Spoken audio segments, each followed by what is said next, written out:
famine is over. The famine is over. Curse be damned. Hit the nuclear button. Mayo have won the All-Ireland. Sam Maguire is coming home. That is Midwest radio commentator Stephen Grealis at the end of Sunday's All-Ireland Gaelic football final between Mayo and Kerry. Mayo won its first title and thus its first Sam Maguire Cup in 75 years. A radio call that went so viral, Tull, I got chills just repeating it. An unbelievable game. Mayo broke what is known as the curse of 51, right? Yes, hello listeners, welcome to the Atlantic Current. And as always, I'm Tull from the Irish Politics newsletter with Vince Martin on Wall Street and Maine, who is now shouting for Mayo all the time going forward. Bandwagon, make some room for the Yanks. Yeah, you Yanks, you're the worst bandwagoners in the world, aren't you? There's a few, yeah. Yeah, so you don't even have teams, you franchises. It breaks my heart. So, the legend, the curse of 51. For American listeners and for our Irish listeners that might not be aware, which in all likelihood, the whole country's been cursed out the last couple of weeks. Yeah, I was going to say, even I know there's like 7 people left in Ireland who haven't heard about the curse of 51 the last 5 days. Yes, so the legend has it, a priest became furious when the Mayo team that won the All-Ireland in 1951 were returning home and they were passing by a funeral, I think in Foxford, it's this lovely part of Mayo, a gorgeous part of Mayo. And they passed by the funeral without showing respect as they celebrated their All-Ireland win. The priest supposedly had been celebrating the Mass, put a curse on Mayo that they would not win another All-Ireland title until all of the team had died. Okay, so the last of the team of 51 had passed away in 2021. And so the curse had been broken. Rumour has it all funerals in Mayo were cancelled this week in case another priest put another curse on them. Yeah, let the boys celebrate without ruining Gaelic football for the county for another 3/4 of a century. It's been neat to see the game really break into sort of worldwide media. It's got a fair amount of coverage here in the States. That radio call I opened with, that was all over X, and there were a lot of posts from people in America and even I think parts of like the UK and stuff where they were just quote tweeting it like, I'm not really sure what sport this is or what's happening, but this call is just unbelievable. The emotion of it and the other viral clip of the gentleman, I don't know, probably in his late 60s, just falling to his knees and blessing himself at the end of the game. That another one that went viral. There is a delusion to it, a sport. We did 2 episodes on it, but it is, man, when it goes right, boy, it really is just ecstasy. Yes, and in fairness, I think the whole other 30 counties in Ireland were rooting for Mayo, in fairness, you know. Right. Were you? No, not really, not particularly. But once I got into it, I absolutely was rooting for Mayo. And my fear for Mayo was that, you know, they've been here 11 times before. They've competed in 11 All-Ireland championships since 1951 up to Sunday, and they lost every one. Everyone. Yeah, that's really incredible. I was deeply kind of cynical whether they could do it again. And for one of the main reasons was because that Kerry team's a good Kerry team. And I thought, you know, they'd dominate the sport here in Ireland. And I just had a fear for Mayo. And once they did win, I was totally on board with them, especially for their fans. You saw grown men crying, 80-year-old men crying, you know, women holding up pictures of their mothers, their dead mothers in the stadium, this kind of thing, you know. And I don't think there's an American equivalent because I don't think you could lose 11 Super Bowls since 1951. There's no chance of that ever happening, is there? No, I don't. Yeah. I mean, we have one team, the Buffalo Bills, that lost 4 Super Bowls in a row. Oh, wow. Yeah. In the early 90s and never won one. But yeah, to put the 11 losses into context, even if you assume they were an underdog every time, the odds of losing 11 in a row just randomly are like 1 in 300, which is mathematical proof, I think, that the curse is real, that everything happened. I mean, absolutely. There's absolutely no chance that story was made up like in 1990 after they'd lost for a few years. The one equivalent that everybody points to is the 2 baseball curses here, right? They talk about the Red Sox and the Cubs, but it's not like the Cubs in the modern era went to the World Series all the time. Their curse lasted 108 years, believe it or not. Whoa. That's how long it took them between World Series. And it's the Chicago White Sox, which is the South Side baseball team, went 85 years and kind of no one really noticed because everyone was so focused on the Cubs the whole time. and their curse. But yeah, there isn't really an equivalent here, even though everyone points to the Cubs and the Red Sox as kind of our counterparts. The other thing here is I don't know how many teams are capable of winning the Super Bowl every year realistically, okay? But in Ireland, you have maybe 6 or 7 teams at the very most. And if you get the bounce of a ball, of being in with a shout of winning the All-Ireland. Okay. And sometimes it's even less than that. Sometimes it could be only 3 or 4. It's your Mayos, it's your Dublins, it's your Kerrys, 1 or 2 teams from Northern Ireland kind of thing, throwing Galway the odd time. Some team might get lucky like Louds did this year, but it's generally speaking, it's not very competitive at the very top, Right. In terms of you've 25 counties not being in with a shout of winning the All-Ireland. So. Right. American football is not set up that in a given year, any professional football team might win the Super Bowl. But if you picked a random point, if you said 10 years out, any one of those 32 teams could have a chance. Your point is, if you look 10 years out in GAA, it's still very unlikely that many of the counties, Roscommon, or it's going to say Awfully, but I think Awfully won one, right? Wasn't that a huge upset? Yes, you told me, even about Offaly beating Kerry. What was that famous line again from that? Yeah, that was the only reason I know that. Yeah, with the quote from their manager, I think this was in the early 80s. They asked the manager of Offaly before the final against Kerry as well. And if I remember correctly, Kerry was like the New York Yankees of the Kerry had won 4 in a row or something, right? They still are every year. They still are the New York Yankees of Gaelic football. Yeah. But they asked the manager, his name was Eugene McGee, how badly do you think your team wants to win? And he said, there's men in that dressing room who haven't had a pint since last Wednesday night. Yeah. And I can tell you now, some of them haven't stopped drinking since either. Yeah, that's probably true. They had to make up for lost time. Yeah. Yeah, the legendary Eugene McGee. Yeah. Look, I suppose there's an element of comparing apples and oranges, trying to compare an amateur sport. Probably one of the best players of the year, Kobe MacDonald for Mayo. He gets his expenses, his travel money. And I'm sure he gets some sponsorship around the county as well, compared to who's the best player in the NFL, who's the highest paid player in the NFL, or the top player? Probably Patrick Mahomes, who's a quarterback for the Kansas City Chiefs. I don't know if he's exactly highest paid, but yeah, he's making $60 million a year, somewhere around there. So there you go. Comparing apples and oranges there, comparing amateur players versus professional football players in the NFL. We lose a lot of our best Gaelic football players to Australian football. Is Kobe definitely doing that, or is that just sort of people are assuming? Yes, Vincent, he is going to Australian football rules. He's going to St Kilda in Australia to play. He signed that contract, would you believe, before he was only 18. He was only 17 at the time. And the reason why he's going out there now is because he's completed his leaving cert, and of course he's won the All-Ireland final. So, But even at that, compared to American football players, he'd be paid a salary of about €35,000 a year. Okay.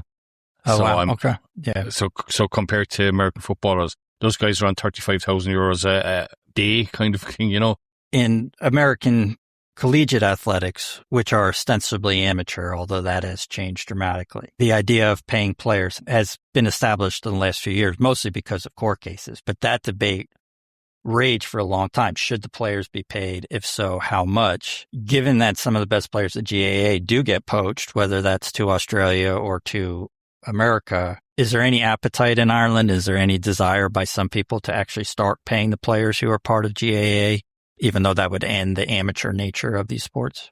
Okay, let me choose my words carefully here, Vincent. Is this a Ireland defamation law thing, or a just don't want to get in trouble thing?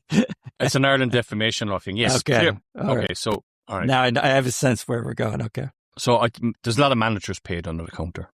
Okay, you can't deny that. Very famously, there was one who used to get a helicopter up to County Wicklow to manage them at one stage. A wealthy benefactor of the county paid for the helicopter, from Kerry to Wicklow. Wait, the managers don't draw like a regular above-the-board salary?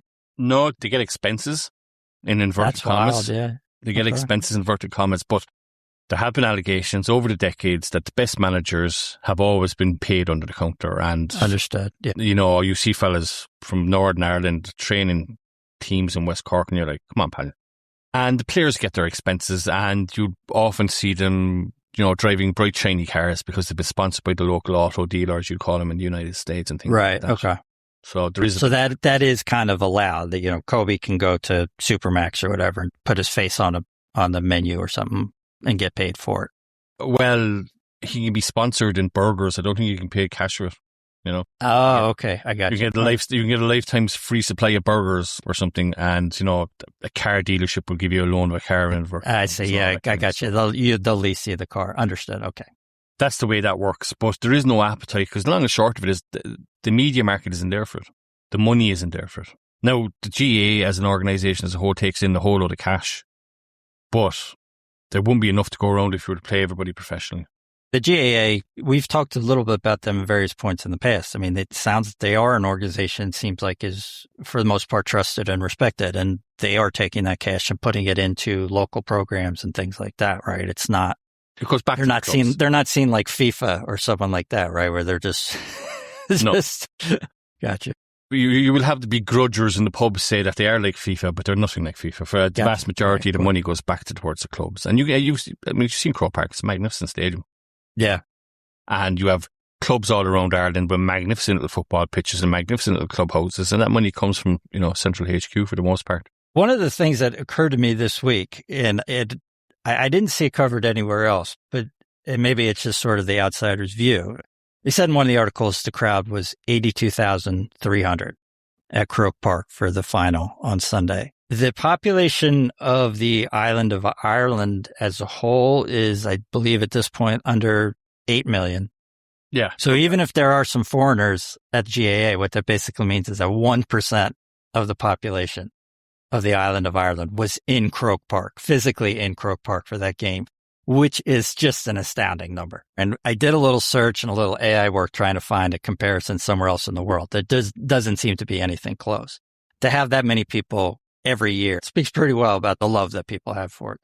Yes, Gaelic football and hurling are rooted in the communities, Vincent. They grew, Right. The GAA grew from the communities. You know, it's its lifeblood. It's the essence of what keeps it going. It is very much rooted in the community, and it's not something you see much in other countries, to be perfectly honest. Money takes over, grabs you by the throat, shakes all the goodwill out of you, and makes it something more avarice and not something to be enjoyed just for the sake of enjoying it. That's been a big criticism of American college athletics, the sheer amount of money in it. The idea that it's amateur athletics when some of these conferences are bringing in a couple $1 billion a year just on television revenue. The football coach in most states in America is the highest paid employee of the state government. The coach makes $8 million, the governor makes $300,000. Yeah, it's wild. Everyone's like, wild. is this a reflection of our priorities? And everyone's like, yeah, actually, that kind of is. Yeah, people really care who the football coach of the flagship state university is.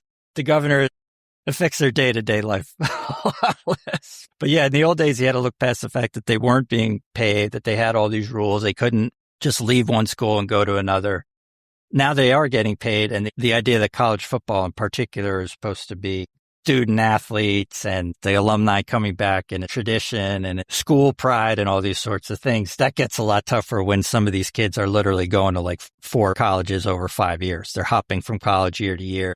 Kobe McDonald can't leave Mayo because Kerry offered him $300,000 under the table to go play for them next year. Right? It's not allowed to happen. No, that's where college football is now, and people are worried that it's going to, in the long run, really undercut what its appeal is supposed to be. Are you saying to me, you say you do your in Notre Dame for your first year, and for your second year you go to UCLA or something like that? Yeah, absolutely. What? And the way the system's set up now, you might go to Notre Dame, and then you can tell them, okay, I'm going to transfer, and UCLA can say, hey, we'll give you $800,000 if you come here. Whoa. Yeah. You might go from, Nowhere State to Notre Dame because when you were at Nowhere State, the people in college football realized, holy cow, this kid's really good.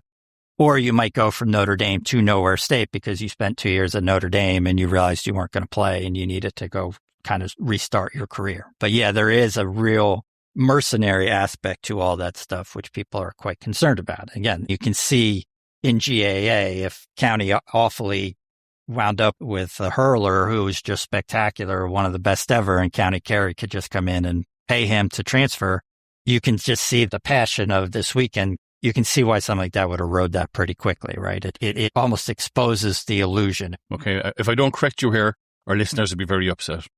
Okay. Offaly once had the Dooley brothers, and they were a great hurling county, would you believe? A fantastic hurling county. The famous Dooley brothers. Yeah, I apologize to everyone. I'm picking on the wrong county. No, but your analogy stands for our listeners. Will say that, Fair enough. Offaly were a great hurling team. They had a couple of All-Irelands under their belt in the 80s, and the famous Dooley brothers. One of them went on to be a Fine Gael councillor, I think, at one stage. And Kerry do nothing in hurling. They do absolutely nothing in hurling every year. They have Gaelic football's their thing. That's all they do. They eat, drink, sleep. That's all they do. Nothing else. Gaelic football all the way. Not very strong hurlers down there. They're not a big county by population, are they? Or am I missing something? No, they're not. No, but they don't do anything else. They don't even have sex. They have 6 months a year to breed and stuff like that. It's very Spartan. If I'm looking for analogies, very Spartan. They have sex. So they can breed other footballers. Is what they do. Right. Yeah. They don't even enjoy sex. Does the GAA actually choose mates? Is that how it works? The GAA is in charge of pairing people up for that activities to ensure that the best possible footballers can be created. Well, I think in Kerry they have something very similar to what's known as a eugenics program, right? We were just talking about defamation laws. Well, the whole county can't sue me, but there's something going on there with the breeding down there. That they breed the best footballers every year in, year out. So I heard they even have sex with the football on the TV. I don't know how true that is, but Kerry are there year in, year out. It gets interesting in the Munster final for about 20 minutes when they're playing Cork, and then they steamroll us, and there's nothing we can do there.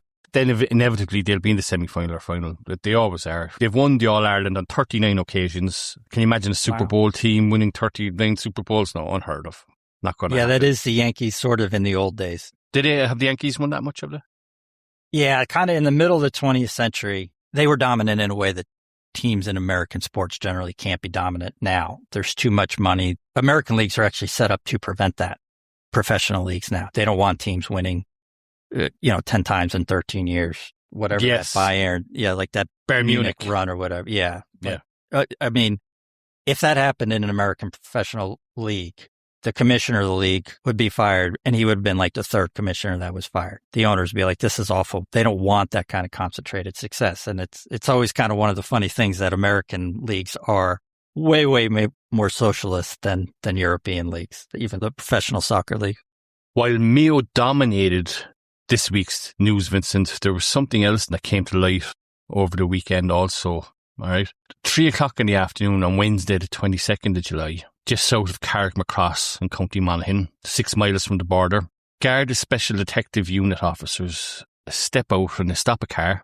It is alleged in this car is a fully assembled military-grade bomb packed with Semtex, all the things that go with it, a power unit, a detonator, the kind of device that can erase a vehicle and everyone in it pretty quickly, Garda Commissioner Justin Kelly later said it was an extremely significant event. Okay, so the intelligence spooks are saying it was headed for a police station or a security target in Northern Ireland. The new IRA suspected.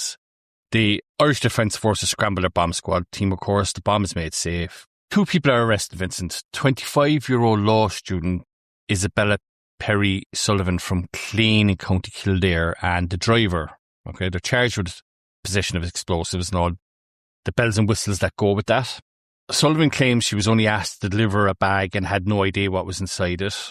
Reports in the Irish Times are saying otherwise. And the other guy that was arrested was a fellow called Simon O'Donovan, a Dublin museum worker in his 40s, believed to be linked to the new IRA Dublin branch, where the device was allegedly built. Apparently he had brought this bomb, this viable device, is what's been alleged, into his place of work in Collins's Barracks Museum in Dublin. Needless to say, if that went off while in the museum, there would have been a lot of damage done. And that does happen. I mean, I'm not a deep student of the Troubles, but there's lots of stories of bomb makers getting themselves injured or killed, or others injured and killed because the bomb did go off when they expected it to, right? Yes, there is. There's a very famous incident in London where a bomber set off the bomb on a bus, on a double-decker bus in London, and blew the top off it. Right. And he's commemorated as a hero, would you believe, by Sinn Féin. Now, these two are not linked, of course, but Ireland's Minister for Justice, O'Callaghan, has said leaders on both sides of the border have been warning that a small radicalised minority are still threatening the peace process, and they absolutely are. There is no doubt about it. When was the last time there was an event of this significance where people were making those kind of claims that, oh man, we have to get back on our guard to make sure we don't slip back into a place that we don't want to be in.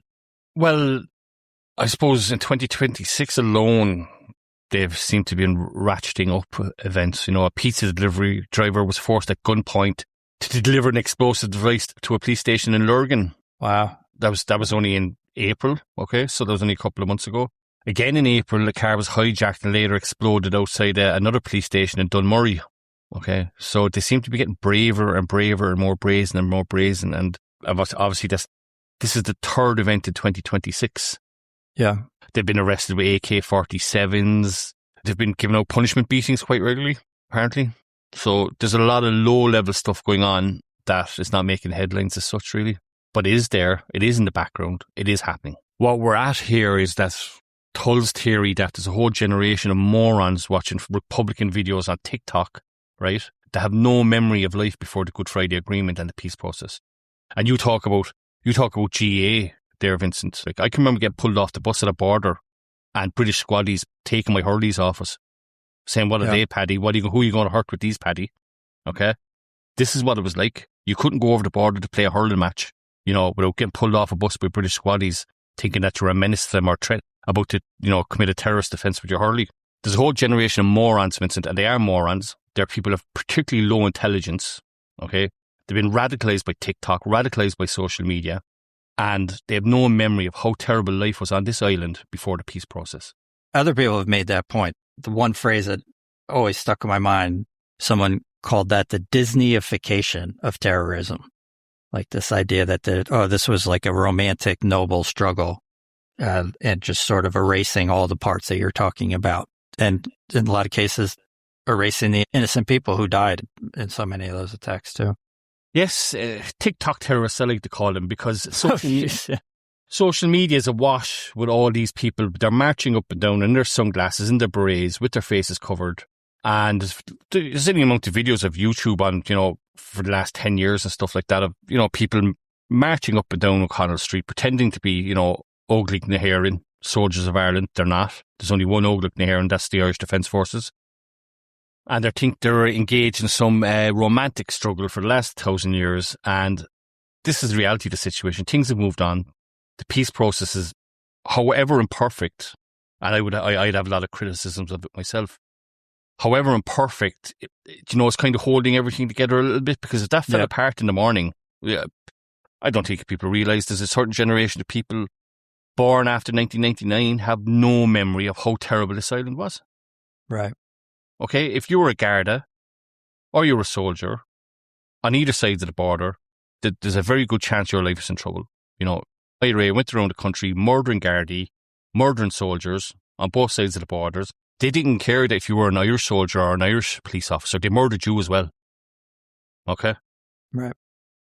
You know, there's a thing where every generation, our generation, thinks the next generation that's coming up after us is thick as two planks. Okay? Yeah, of course. That's been going on for the last 4,000, 5,000 years. There's hieroglyphs in Egypt about this, about the next generation coming up are simply awful. But I genuinely... And they're dumb and they're also weak too. That's the other... Dumb and weak, yes. They've been saying that for the last 5,000 years. Yeah. But I'm looking at their TikToks. I'm looking at these terrorist TikToks and I'm thinking, you idiot. Moron. I mean, you're an idiot of such preponderance, I'm surprised you're barely bloody literate, to be perfectly honest. You know, marching around graves and they're weird walking like they've the piles or something like that. I'm not sure. These are people that should be taken serious because they've been radicalised. Yeah. Okay. I spent a couple of hours online, went down the rabbit hole the other day, and there is tens of thousands of hours of video on YouTube, on TikTok, on X, on Facebook. You know, they're radicalising kids. That's exactly what they're doing. So they're getting braver. They've 3 terrorist attacks attempted this year, so they're not going away anytime soon. But the flip side of this as well is that I'd imagine they're pretty seriously compromised at this stage. You know, there's that old famous saying about, you know, how the reason why the English were so successful in Ireland for 800 years is they always had a spy in their midst. And I get the same vibes here as well. You know, I'm darkly amused at the fact that these people are marching up and down on O'Connell Street on Easter Sunday, commemorating 1916. And there's about 1,000 Gardaí, 1,000 police officers standing by looking at them, taking notes about who they are, what they look like, and what cars they're getting into afterwards. Of course, yeah. You know, you're not being particularly bright about this, folks. You're going on YouTube and you're declaring your love for Republic and how you're going to throw the British out by bombs or bullets or whatever the case may be. And there's a guard there probably sitting in Phoenix Park in HU going, all right, that's a threat there. Let's go into this person, let's see what they're about. Let's monitor their movements. You know, then they're not being particularly clever about this. I would imagine, yeah. Not that you want them to, of course, but I just goes to show that there's a level of stupidity going on there at the moment, that they've been radicalised online, and we have to deal with it. I think the government's going to have to go to social media and go, listen, pal, see all those videos glorifying terrorism, take the things down now. You would think they have legal cause to do that. We've talked in previous episodes, I think it's been a little while, about particularly in major Irish American centers, New York City being the most obvious, that the Irish American view of the IRA is often pretty thin and romanticized, perhaps in the same way that you're kind of talking about here. So for Irish listeners, please understand that I'm coming from a sense of ignorance when I ask this question. Is there any kind of support, any kind of understanding for these people among the broader Irish populace at this point? Or have you guys you're just not going back there? Look, you'll see it in some pubs the odd time. Yeah. You know, there's always one guy at the bar shouting, you know, let's throw the British out, or, you know, throw whoever out, throw the Protestants out, throw everybody out, you know, that's not pure blood Irishman and all that kind of jazz, and give us back our island for ourselves. But politics is so complicated, you know. The vast majority of the population realise, you know, this is really tricky. You know, even if we don't like the British in Ireland, it's very, very tricky to do anything about it. So let's try and hold hands, kumbaya, and make the best of it. Okay? And for all of Sinn Féin's fault, and all of the DUP's fault, all the headbangers' faults, they're trying to hold it together. They're trying to keep it together. There is some support for those terrorist elements. There is. It's hard to quantify. I can't put a number on it, Vincent. I can't put a figure on it. Of course, yeah. But you go into the comment section of all those, you know, pro-new IRA videos, and you will find they're all kids, they're all teenagers, they're all young men. No memory whatsoever. None whatsoever of the troubles, none. These people were never pulled off buses. They never had to go check under their cars to see if there was anything underneath it. You know, they have no memory of the awfulness, how bad this island was. And economically, you can trace Ireland's economic miracle to the Good Friday Agreement, because all of a sudden it was safe. It was safe to invest in Ireland, because if you were an American CEO, you kind of weren't making any distinction between Northern Ireland and Southern Ireland. All you were seeing was bombs on CNN. Right. Okay. Northern Ireland, Southern Ireland, no, there was no kind of distinction there really. So you probably trace Ireland's economic miracle right back then. At that moment, the flood of FDI, foreign direct investment, started flooding into Ireland from the United States, and whatever, Clinton worked his magic, probably got a few CEOs on the line. If we get this peace process over the line, lads, I need to invest in this country. Yeah. So if those bombs start going off again, you're going to find those machines, they're only bolted to the floor, Vincent, and then go back to wherever they came from. Okay, so the bombs go off again, we're all out of jobs, and things will spiral from there. Now, Vincent, as an Irish American on the outside looking in, what do you make of all this? By and large, certainly in terms of what you're saying now, I agree with you. One thing I'll say as an outsider, at the risk of offending some listeners and possibly you, if you read the history of the IRA in the 60s and into the 70s, as brutal as the tactics were, you can sort of see an end game. I don't think it was a particularly likely end game, but that idea of, well, if we just make this so painful for the British to stay, eventually they'll leave and we'll get our island. I don't agree with that. And obviously it didn't work in the sense that they believed it was, but there was some logic. What strikes me about this now, I can't even imagine what the end game is. You know, how do you think this is going to go? If you're driving that bomb across the border and you're going to go attack a police station in the north, what's step 2? What's step 6 of your plan? And I think that does maybe suggest part of what you're saying, that it's social media playing a role. It's the idea that you can kind of play in your own mind a hero or be something noble, but setting aside my moral abhorrence of it just doesn't seem to make any sense. I'm not sure how you exactly think that this is going to work at this point.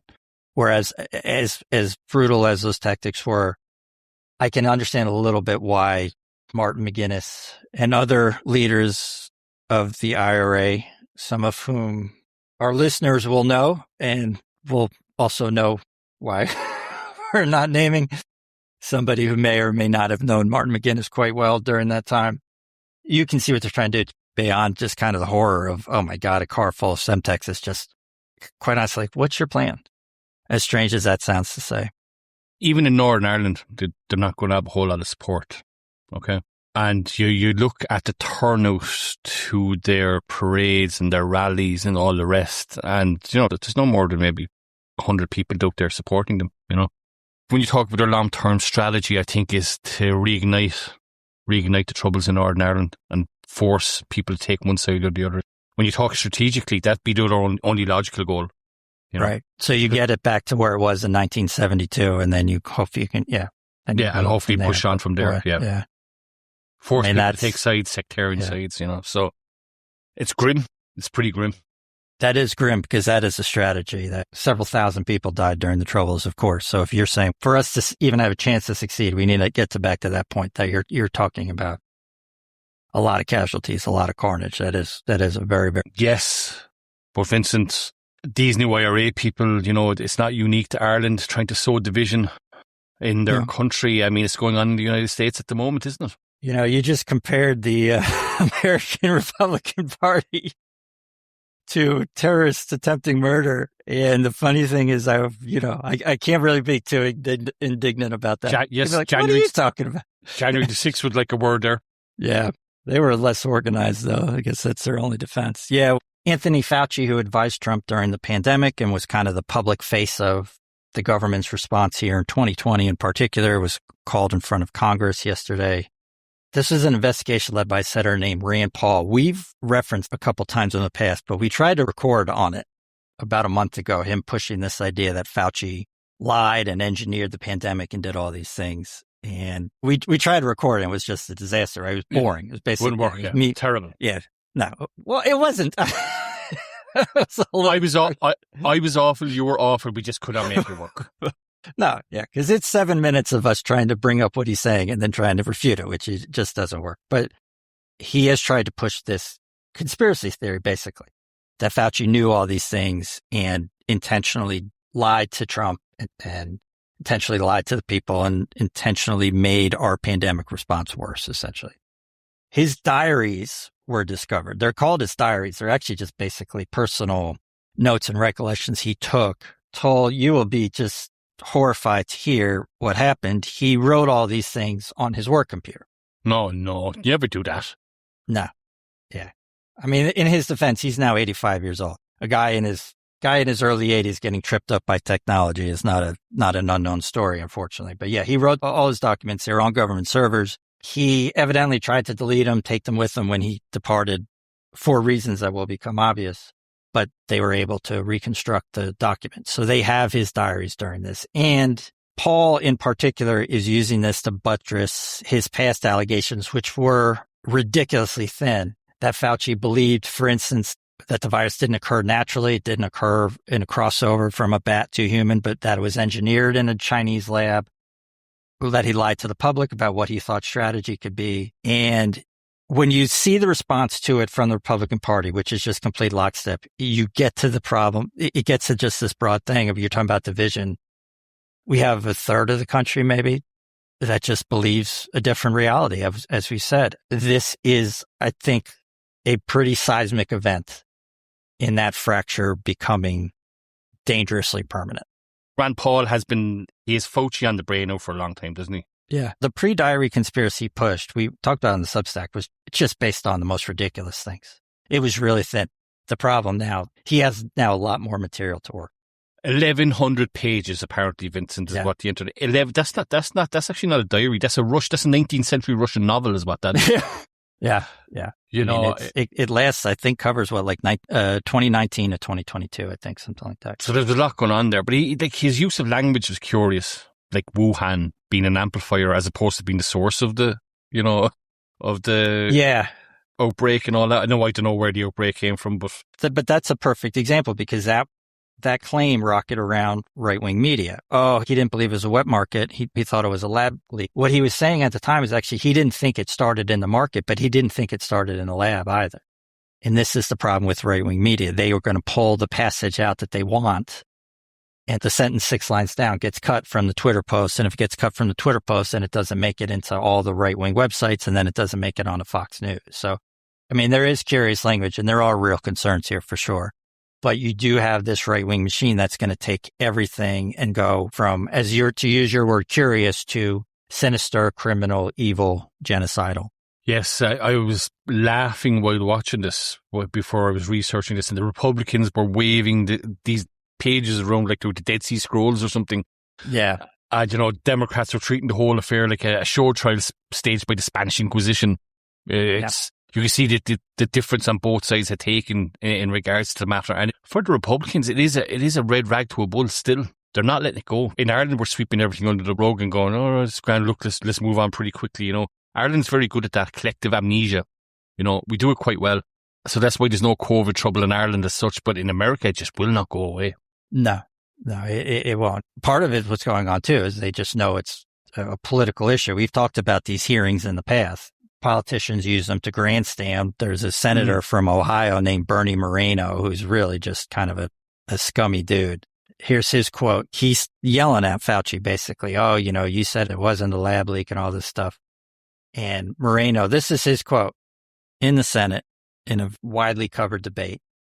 Here I am sitting in front of you 6 years later saying, who the do you think you were for doing that? It is a total disgrace what you did to this country. And that quote comes from a Fox News digital article, which gets to my point. The title, Senators F-bomb bashing of Fauci rocks internet. High heat fastball. Right. It's just kind of performance all the way down.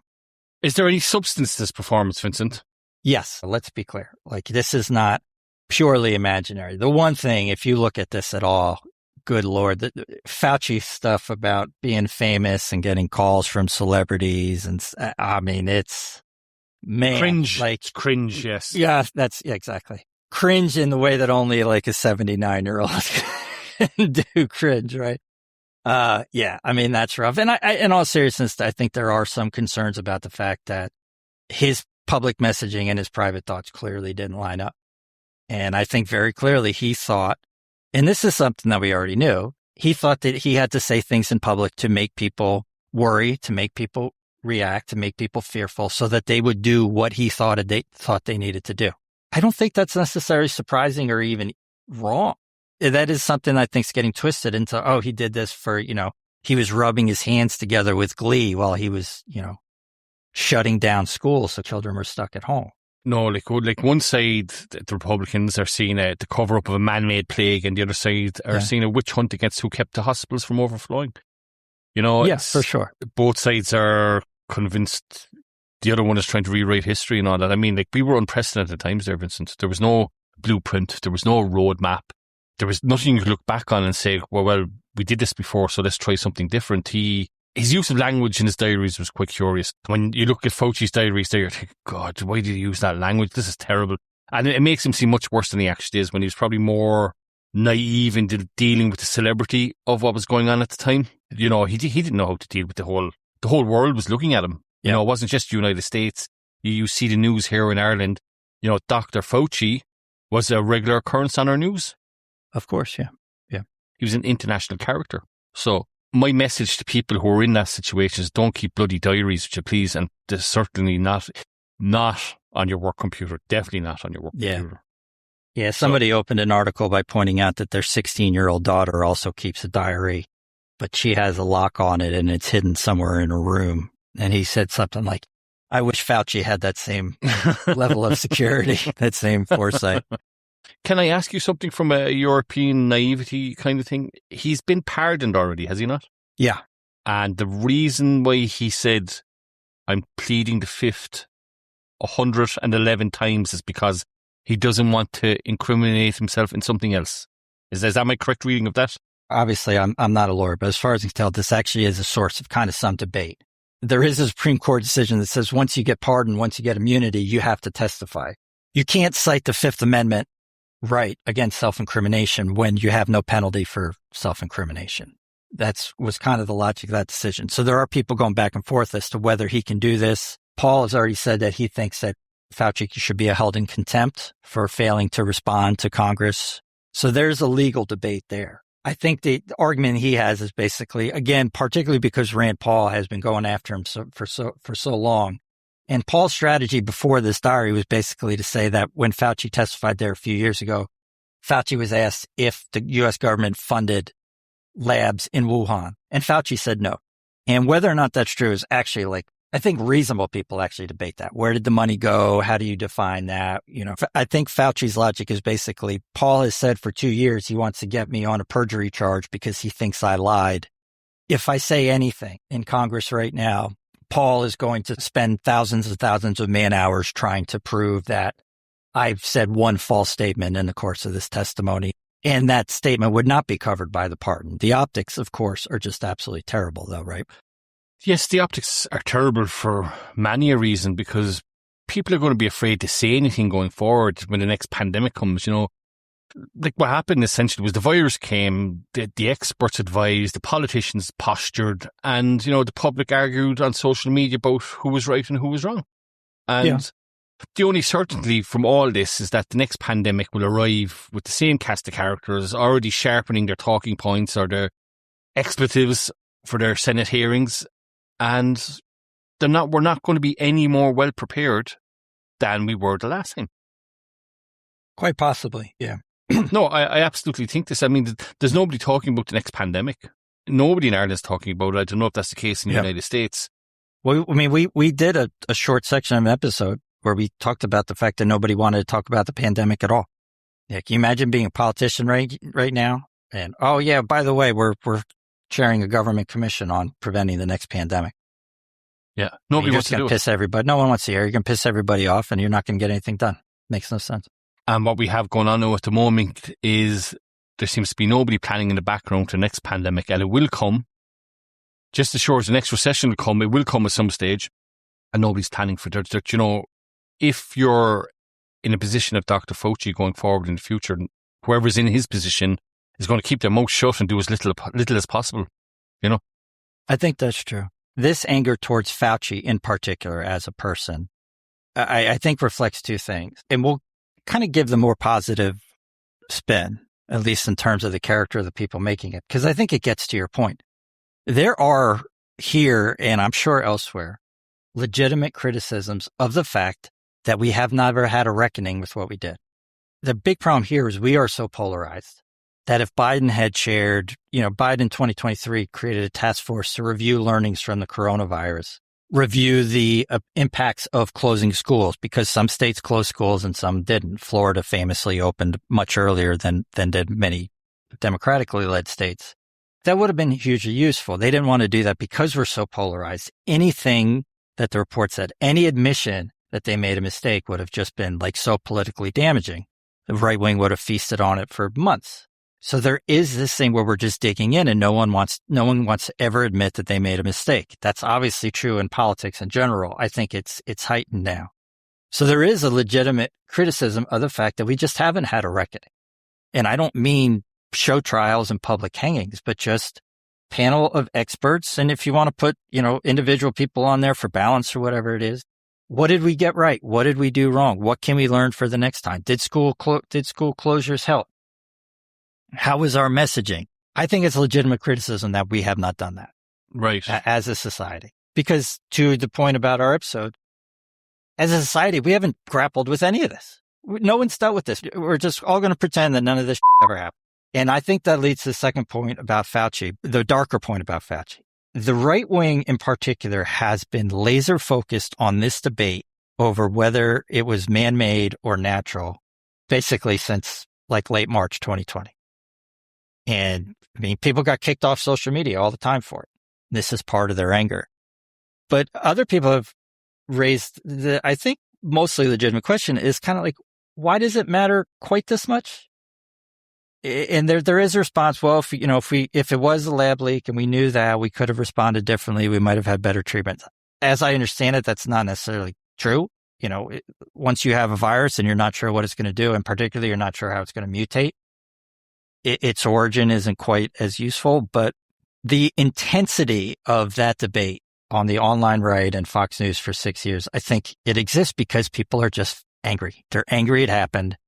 And I do think you have to feel bad for Fauci, because for people who are the most angry, for people who felt like they lost the most, or for people on the right for whom freedom is like literally a biblically ordained thing, that a human being took it from them just creates immense anger. And he is the focal point for it, which I think just amplifies everything he's done and the mistakes. He made mistakes. As you said, there's no way around it, but he is just such a lightning rod. I don't think he even gets to it, how intense the anger at him is.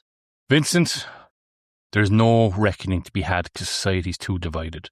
Even if you had the most balanced panel of experts, some that were pro-lockdown, anti-lockdown, whatever, even if you have the most balanced panel in the world, they're going to be torn to shreds, and nobody's going to want to go on that panel. And if somebody said to me, Tull, I think I'll go on that panel, I'll go, no, you're not going on a panel. Stop it. Stop yourself. Right there now, you do not want that attention.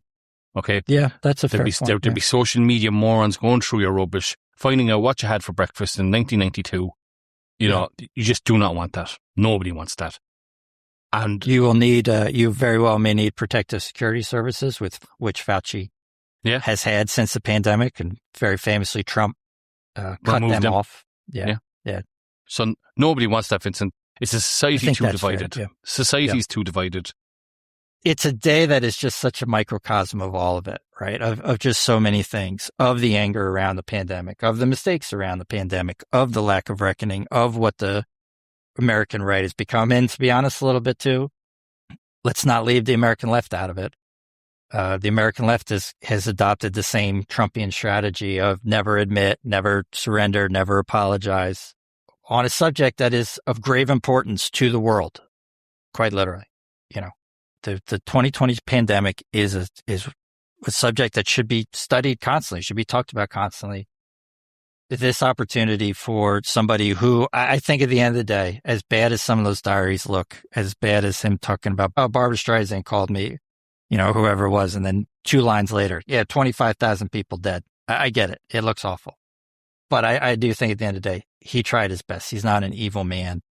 And to have a day like that, there is a sense it's just kind of like the culmination of a lot of that's gone wrong in this country for a while now. But you're right. I think it is a global thing. People don't want to talk about it. And I am curious, like, kind of how many years in the future it's going to be before we as a species actually are ready to talk about it with any sort of rationality. They are saying Chernobyl will be habitable in about 1,000 years. And I think even then, not even then. Yeah, that's probably about right. Chernobyl was less toxic than the debate on Capitol Hill yesterday, unfortunately. It seems like this kind of inquisition seems like it violates the spirit of the Constitution somewhat, to be perfectly honest. They probably followed the letter. But yeah, for people who are big on the founders, I think pretty surely this is not what the founders intended. Yeah, indeed. Okay, we're finishing this on a grim note. Because by our standards, yeah. Yeah, even grimmer by your standards. And because there's no sport on TV, I'm not sure what I'm going to do for the rest of the afternoon.